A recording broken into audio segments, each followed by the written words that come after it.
Humor is there in our lives. We fail to see it.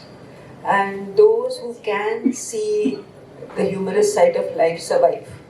The real survivors are there, those who, even if they fall on a banana peel, say, ooh, that was a great slide. If they can see that part of it and not say, ouch, everyone's laughing at me, then you survive that fall. So I think humor is very difficult to write, which is probably why there are so few books that attempt humor. And I think long ago it started when people, even in Shakespeare's time, when they thought tragedy was more important than comedy, mainly because tragedy was written about famous people, kings and emperors and philosophers, while comedy was written about normal people, people like you and me. So they felt, oh, if this is a story about Henry VII, it must be very, very important. So I think that's where humor got a little bit devalued, but I think it's very difficult to write. You tell me, what is your take on it? Yeah, as Satyajit said that I was thinking about today morning and I really thought and I said humor is definitely a tougher subject, or not tougher but more challenging, because to make someone laugh I think is a little harder than to make someone cry. Like, how many times do we know how to hurt a person from, and hit under the belt because we know their weaknesses, but very often we don't know what really makes them laugh. So sometimes that laugh just gets lost in translation. Like, there are some jokes that I make that it's like I'm talking Latin or something, people just stare at me, though most of the time hopefully they laugh, or just politely maybe. But I think where it's tragedy or even something that is difficult, it's simpler, because I think even if you say something like, I saw a bird, and I mean, I don't want to see a bird like that, but the poor thing, he was hurt. You'll have us like, the Notebook, the movie, it's very often will bring you tears, but if I talk about like maybe something funny, it won't just make you laugh or smile at that second. So I think it's a bit tougher. Also, I feel humor is very subjective, while something that is hard is very easy, because we all go through such hard experiences that are common in us, right? God forbid, like a loss of a person or something that is bound to make us upset and sad. But something that I find seriously like funny, like someone said, that person might just feel offended and say that's not funny, So I think in that respect, I think it's much more simpler to make someone feel an emotion that is not that funny, rather than make them feel like cracking up at that point. Yeah. But what about writing? Yeah. That time you don't have face the audience. You don't face the audience. That's even more challenging. There are many incidents in my book which I've just written about my own life, and it's a lot of dark humor I have I have put in my book. It's like I'm actually I won't say making fun of myself, but a lot of fun was made of me when I was a teenager or even in my younger years. So it really hurt me a lot then. Now it seems like it could be funny, like they would call me certain names which I don't want to mention, but like oh, in my school they would say, oh, Humpty Dumpty. That's not funny. That really hurts you. Or if it says, like something like Kaddu Laddu, something like that time, like it hurts you. But now when you're writing it, I mean, it's like someone reads it, they might just smile, but actually there's a lot of grief, like a grief, like a sadness behind that. Like this person has gone through that. So that is the kind of dark humor that I kind of put across. Of course, sarcasm gets lost to people, so that also again is something that is tough. So according to me, I think there are three types of humor that I use in my books. We're talking about a book directly. This is dark humor. One that is totally like, it's like slapstick humor, like, oh, I walked into and I just fell on him and the spaghetti bolognese just fell over him, and that's the funny part of it. But otherwise, like these three types of humor that I have used in my book, and this is what I do. And of course, then there's God's humor, he plays a joke on us all the time. This is what I feel like. Kuch hote hote. So that's the fourth kind of humor, but I don't think I should talk about that. Yeah. You know, because she's her whole body language is exaggerated because she wants them to be horrified. So I think humor has evolved, has matured in cinema and in books. And I think Anusha's book is a very good example of how you can write humor. I was reading a little bit from Amazon. So I realized that it's a mature way of handling humor, and it's a good thing that it's happening. Yeah, it's like I've actually, now since you talked about your book and my book, thank you so much. So yeah, you know, I've kind of taken certain issues and I've laughed at myself, because when you look back in your life, you kind of laugh, right? There are two things you can do when you look back on your life, okay? If it's not too tragic, of course, God forbid, but you can either just feel very sorry for yourself and say, all these things have happened to me, now there's nothing I can do, or then you can just look back and laugh, and you can actually write. And you know, in retrospect, I think everything that happened, that was you know, things like body shaming and finding the perfect man and crashing and falling and thinking this is my soulmate and realizing he's just a whole mate and things like that, H-O-L-E. So things like that time it's very bad, but then when you really think about it, you actually write a book about it and you feel really good. Like, my therapy session is done. I don't need to visit my 5,000 therapists. Few of them were hot and cute, they're in the book. But apart from that, I think, you know, you just realize that abhi memoir ho gaya, I feel better about myself, I can laugh at myself. And that's the trick actually. The day you can laugh at yourself, right? Then nobody will ever have will ever point a finger to you, because like, isko kuch farak hi nahi padta, you know. Anyways, they're just laughing at themselves. So I think that's probably a nutshell of my book. Thank you for that. Thank you. With your permission, I'm going to read a little bit of how Gulzar handles comedy, right? Because from the master we can all learn a bit. So what are the tricks he uses? Because he realizes that the film will be watched by all levels of audience, and the words will combine with many other devices to create a humorous whole. So repetition, putting stress on words, using common phrases to illustrate a situation or event, or turning a line on its head to mean something quite different or a kind of pun, are these devices that he uses. And as you watch the film, I think there's this lovely scene where Ashok is sitting with his sister-in-law and his wife, and he has him kicking his feet under the table and encountering his sister-in-law's feet, which he believes is his wife's, even though her feet are safely tucked under her when she's sitting cross-legged on the chair. This in order to avoid the fallout of his habit of playing tozy-tozy. In this way, the characters get established and the relationships between them are indicated. The punch comes when Tanuja, playing the sister-in-law, says, "Jiya ji, mere pair hain, Didi ke nahi. These are my feet, not Didi's." And Ashok says, "Fir Didi ke pair kahan hai?" To this, Tanuja counters, "Biwi kahiye, Didi to meri hai." So you see that little bit of humor that he brings in by such a simple statement. So I just wanted to point out that if you listen to dialogues, which in now comedy is in the dialogues, not in making fun of people.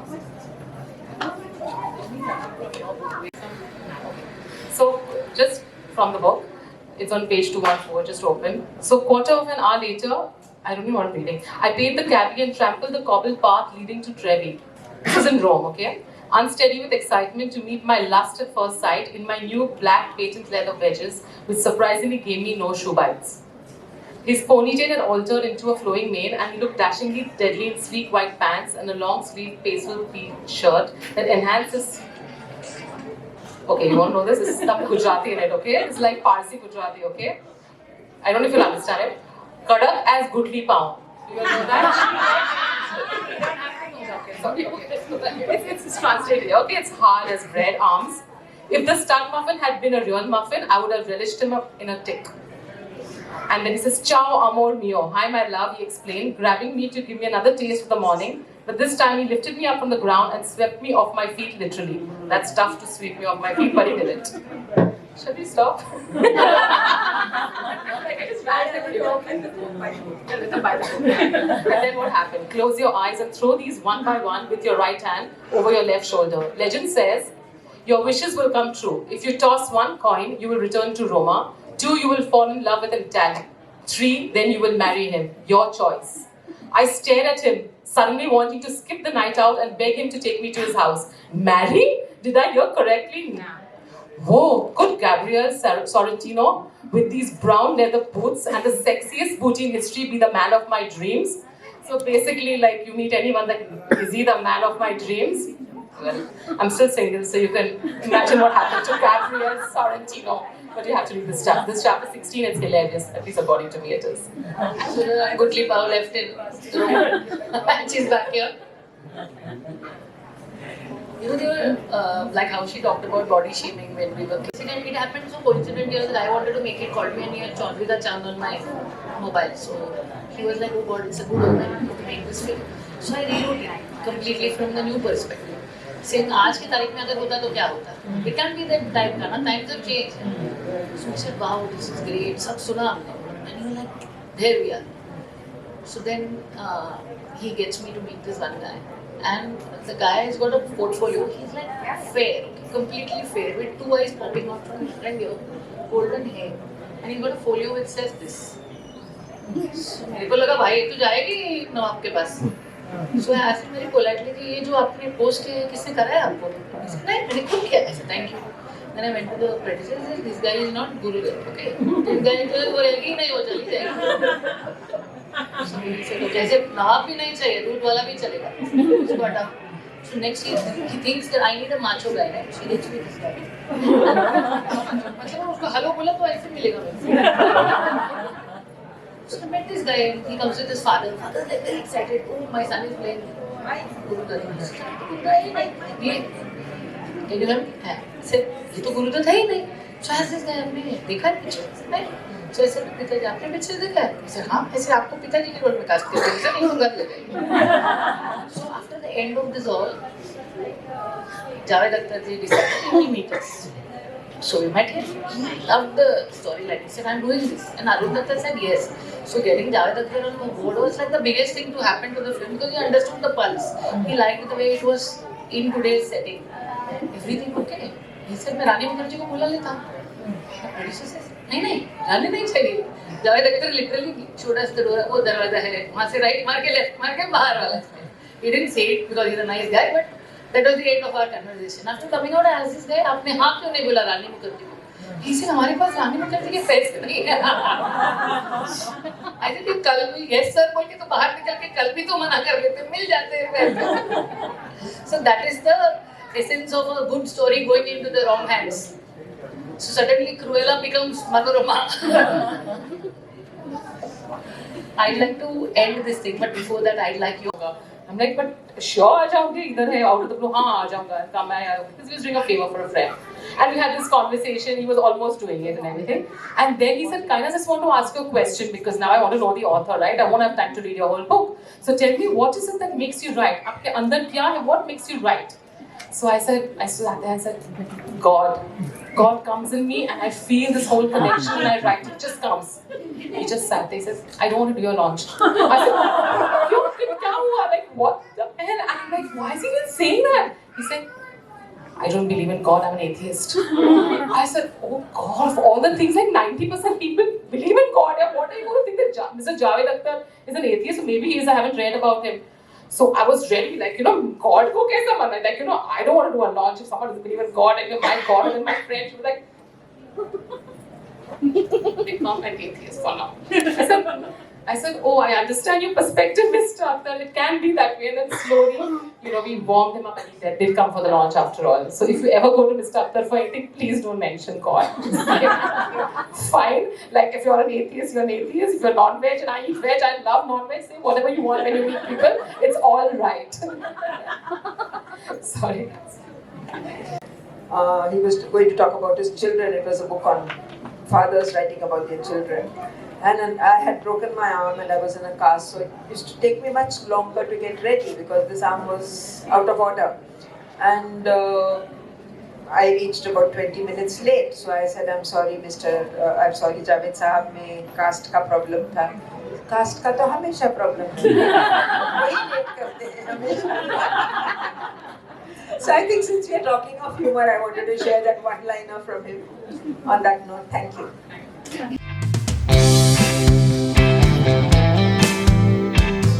Best kind. I think if you have a strong band of women around you, you won't really fall. You may try to, or you may want to, but somehow they always hold you. And I feel very, very blessed to have a strong bunch of women around me. And I think life would not be as fun.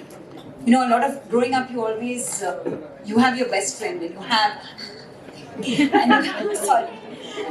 have so many people around you, and but you only, you realize what they're worth when you actually grow up. And that is something I'm very grateful for in my life. Hi, Anusha.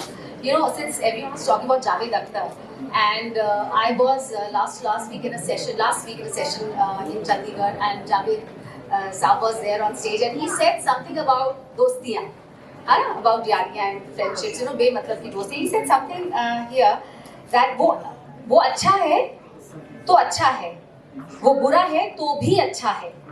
दोस्ती के मिजाज में यारों के ऐब नहीं देखे जाते. तो हम यहाँ किसी के ऐब नहीं देख रहे हैं. And of course he was talking about his male friends. We are talking about female friendship today.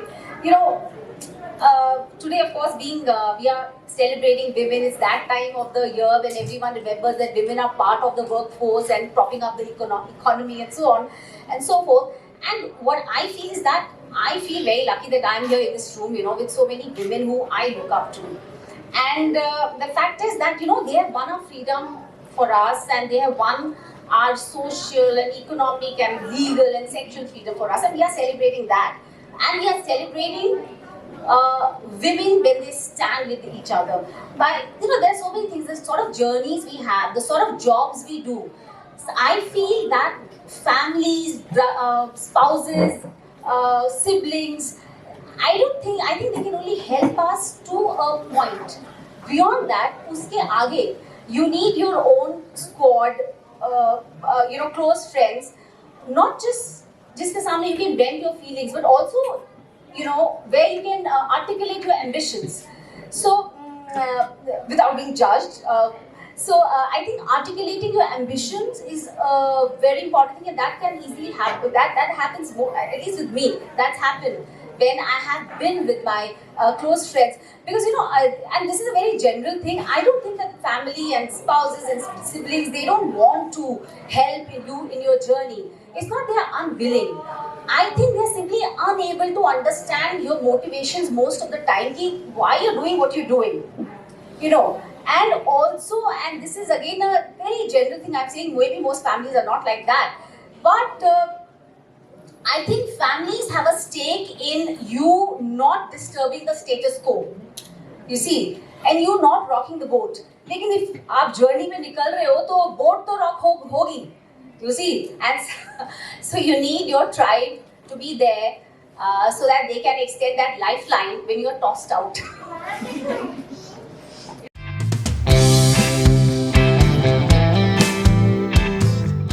Co-founder at Swastik Productions, Mumbai, with over 15 years of writing and production experience across television, digital, animation and documentary formats.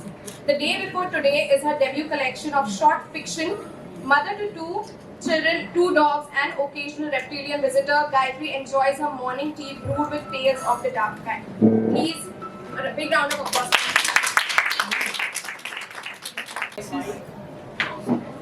I'm sorry, I can hold it. I'm so enamored by Vinta's presence, I forgot to keep. We are friends for 35-40 years. So Women have long been socialized into being invisible. Our presence, our laughs, our voices, our mistakes must be tucked away neatly in a box. So much is lost under the wheel of patriarchal suppression, but that does not mean that we are unheard or unrepresented in the popular culture today. We see each other in our films, our books, our shows, our culture. Meera Nair, Guneet Monga, Vintananda, and all of us out here, and Priyanka. And it feels really nice that we are out here making a difference. Terrified you.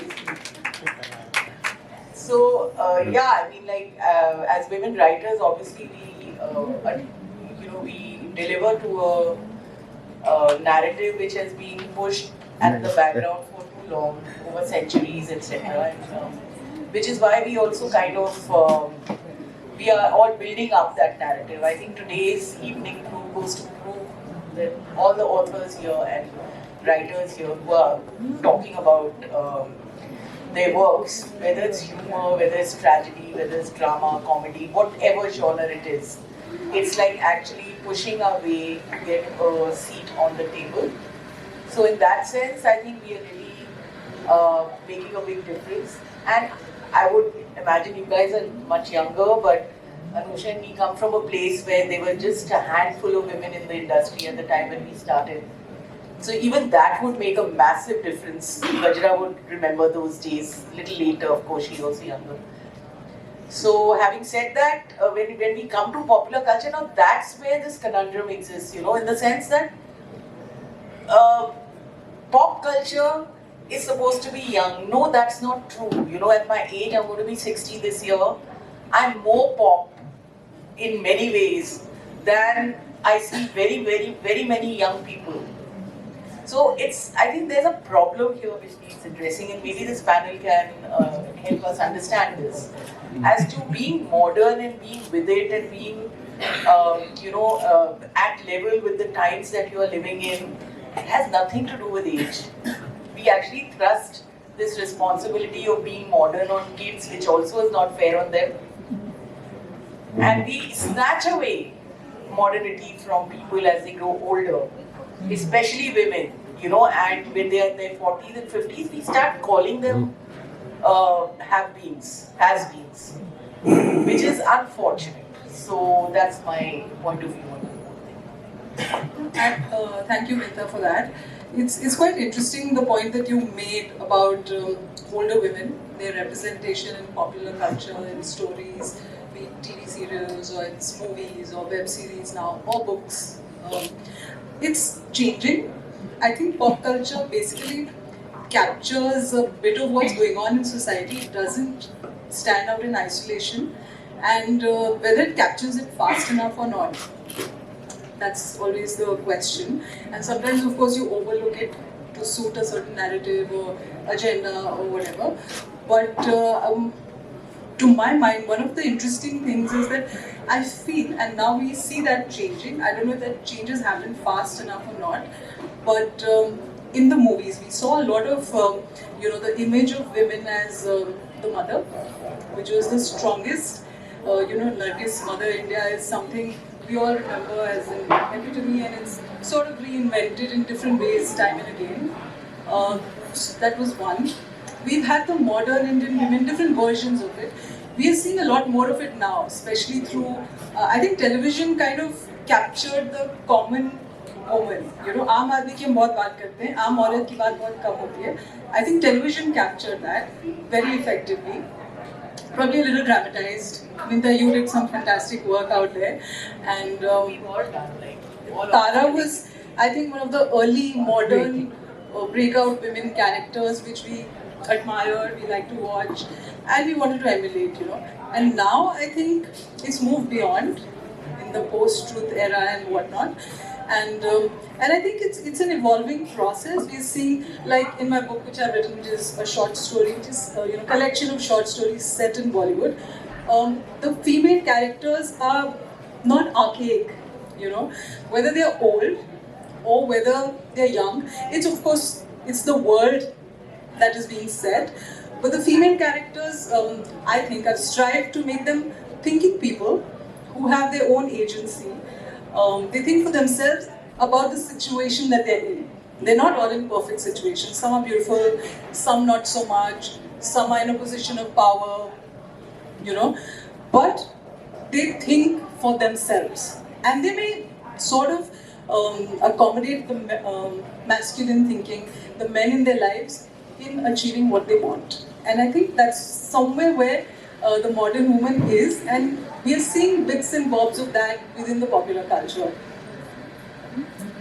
Thank you, Priyanka, and thank you, Vinta. I think what Vinta's done is put a very specific lens to this conversation. And I think earlier you and me were talking. I think what's very important for us to understand is women's stereotypes, right? And I think these stereotypes begin from the time that we begin reading stories to our children. From the fairy tales, where whether it's the Cinderellas, the Rapunzels, where there's this Prince Charming who comes and saves them from an evil stepmother, or even something that you mentioned, Nargis, Mother India, Bollywood references, early television. Not early television actually, I would say just a few years ago, the kind of television that was happening. What happens is, good people are supposed to be sacrificial.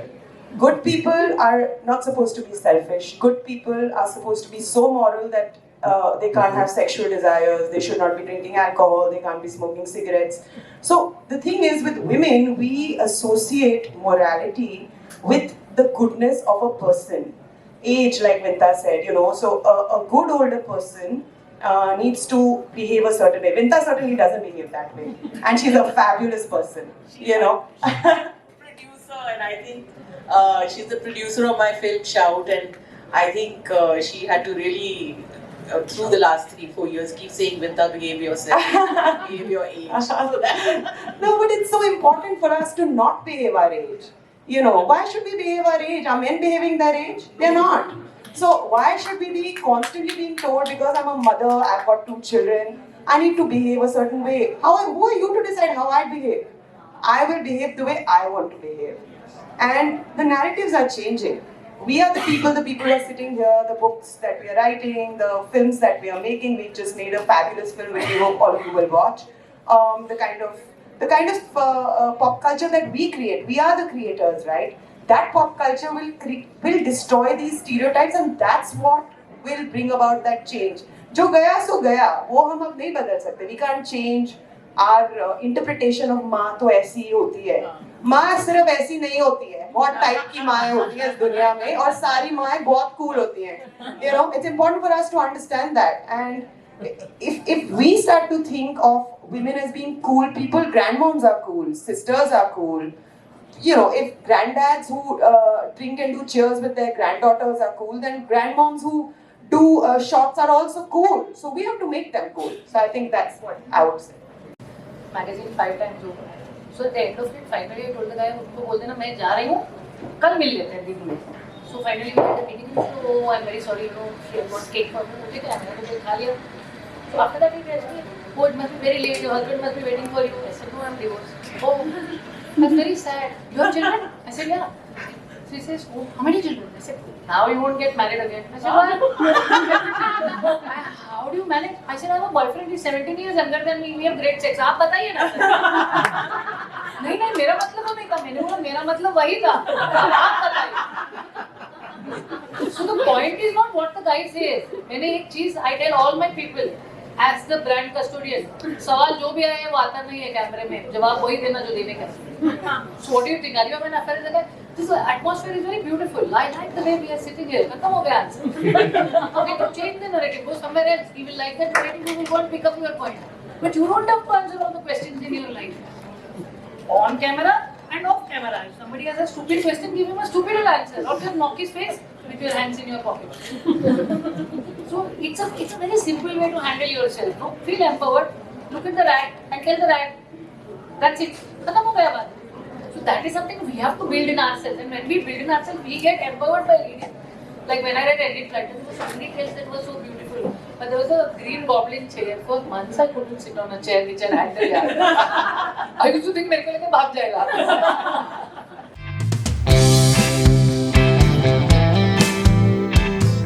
The current book which I wrote, called The Oldest Love Story, the name just came like that. There cannot be an older love story than the love story between a mother and a child. So I began from there, not because I believe in motherhood or this fantastic dialogue from whichever film with Shashi Kapoor said, "Mere paas maa hai," you know, like everybody says that, you know. It's not that. I mean, it really, the book itself challenges the whole notion of motherhood in a very, I would say, in a warm, sympathetic way, and eminent writers, really eminent writers. Particularly the, you know, if you read the book, you know, the story by Kamala Das. Tiny little story, and she puts motherhood in its entire self. So I would love, you know, people to read it and understand anew what motherhood is all about. Really. That's my whole intention is to do that. But by the way, my story hasn't come in yet. I forgot all about my own story when I was collecting these stories. Hopefully, I believe all my popular sold out. So hopefully, I think now I can, you know, get my story, you know, in the reprint. That will answer your question. Anusha, your I'm sorry, I just wanted to stand and stay behind, please. That's it. I think we really do become mothers when we have children. Like, you know, they give birth to mothers. But it's been a very, you begin to give much more importance to another human being rather than your own self for the first time. So it's a very, very, very big learning curve. And like you said कि बच्चे हम पे हर चीज़ के लिए depend करते हैं, मम्मा मेरा ये कहाँ है, मेरा वो कहाँ है. I think the real journey of a mother is to teach her child कि from providing all the solutions herself to empowering them to find the solutions themselves. I think that's been my. But is it easy? It's not an easy job at all, but we learn every day, and we teach them, we learn from them also. So. It's not at all easy, absolutely not. And also, you know, I think every woman aspires to be a mother. Everyone, and most of the women are. There may be 1% women who don't want to mother. I've met even them, you know.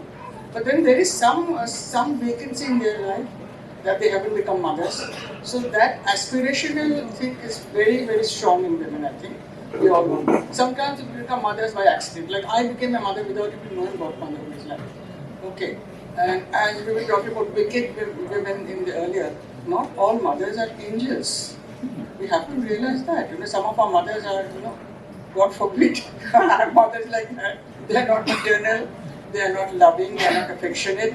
There's a, you know, I would say a very hidden sibling jealousy in some mothers who compete with their daughters, particularly with their daughters. You know, so all these things have to be recognized.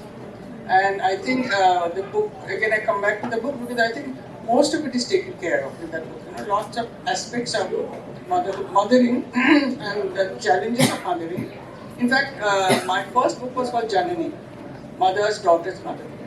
And it began from this what was known in the West as the empty nest period, when mothers suddenly begin to feel they are nobody. They suddenly don't know what's happening to their life. Children have gone away, they've left, and the whole thing of them being empty nest. So, you know, that's also a very interesting phase for women, I would say. That's very, I think that's when they begin to become themselves. The identity of a woman, apart from being a mother, I think also, you know, springs itself and, you know, sort of dominates her feelings and her emotions when she is no longer a nurturing mother. The children have gone away. So she gets the time to think for the first time, what can she do with her own life? You know, and that's when I, you know, began to look at motherhood again. And I found a lot of women of my age, they were going through, I didn't have to say a word. I just, you know, sort of pretended to be a tea party, and I called the women, you know, knowingly, in a very calculating manner that, you know, they were all going through a similar phase, and I brought them under my roof. And we just chatted, and everyone was going through the same thing. You know, they didn't know what to do with their lives. They had been mothers, you know, for so long that it was a learning experience for them to, you know, relate to that phase when the children are not there anymore. So that was a wonderful, you know, it was like orchestra being silent, complete silence in the orchestra. Nothing is happening in the house, she's all by herself, the husband is not attentive enough, she doesn't have any other aspirations apart from being a mother, a nurturing mother. So it's both a difficult phase, and I would say it's also a learning phase. And if you know how to deal with that, which I did, it's fantastic.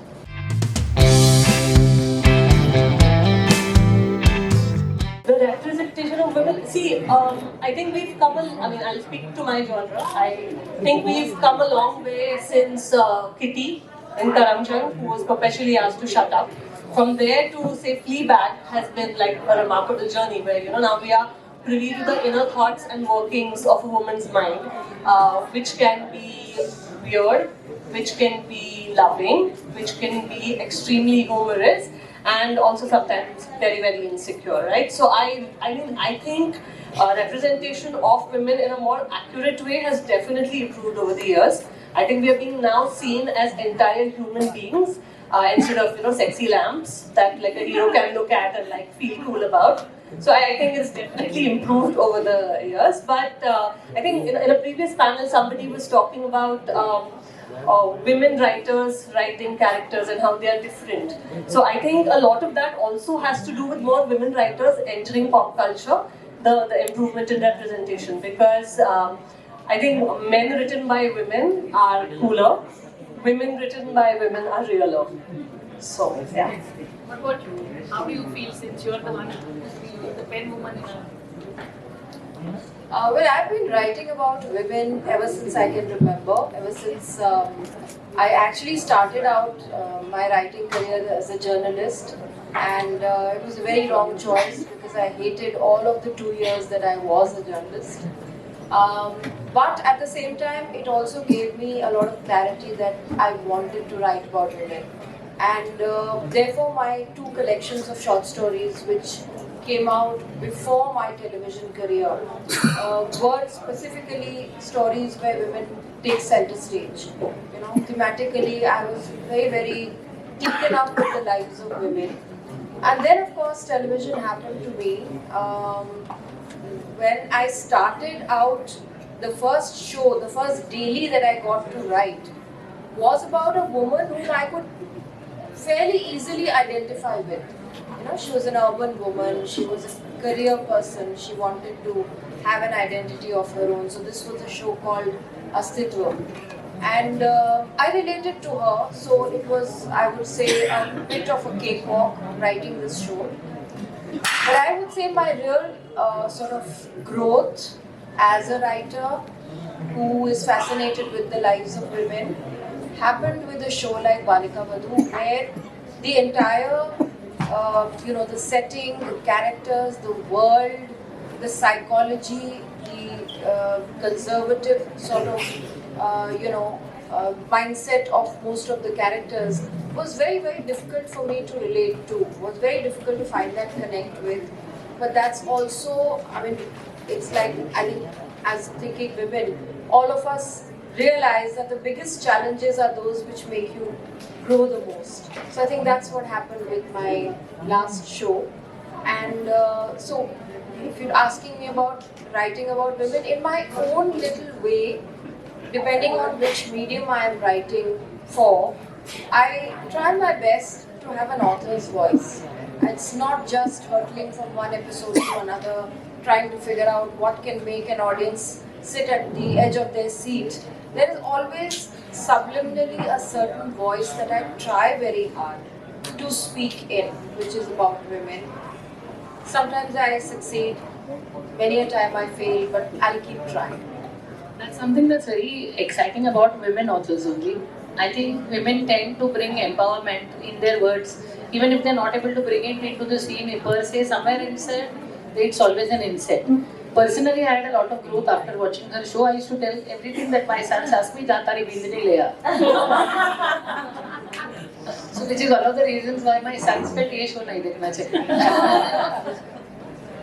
You tell me, what do you feel about? What do I feel about women and their representation? And how do you? I don't. My book. I know it's a direct plug-in. The moment I've gotten the mic, I'm plugging about my book. But my book can be read by any genre or any person, irrespective of the gender. But it's written by a woman called Nancy.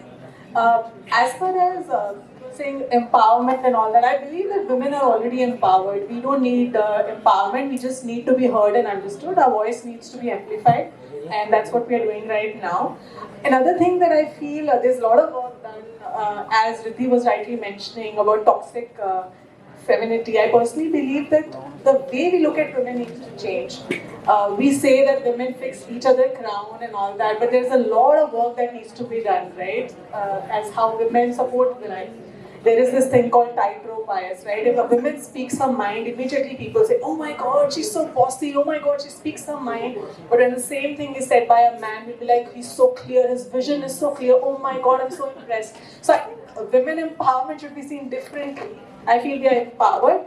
We just need to be seen and heard and understood who we are, and we are good to go. That's what I feel. So a hint of irritation on their face. That's truly amazing.